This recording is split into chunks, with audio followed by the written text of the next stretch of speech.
இருந்து வரலாற்று சிறப்புமிக்க தீர்ப்பை நமது தமிழ்நாடு அரசு பெற்றுள்ளது.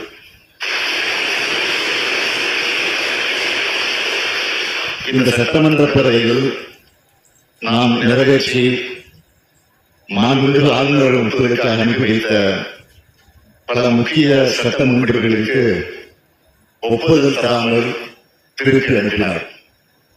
அந்த நிலையில் அவற்றை நாம் மீண்டும் இங்கே நிறைவேற்றி அனுப்பி வைத்தோம்.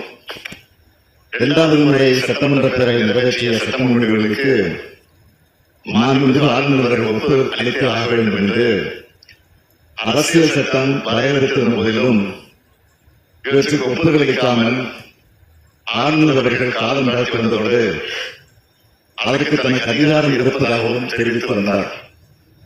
இதனை எதிர்த்து தமிழ்நாடு அரசு மாண்புமிகு உச்சநீதிமன்றத்தில் வழக்கு தொடுக்கையில் தமிழ்நாடு அரசின் வாதத்தில் இருந்த நியாயத்தை ஏற்று மாண்புமிகு ஆளுநர் அவர்கள் நிறுத்தி வைத்திருந்தது சட்டவிரோதமானது என்றும்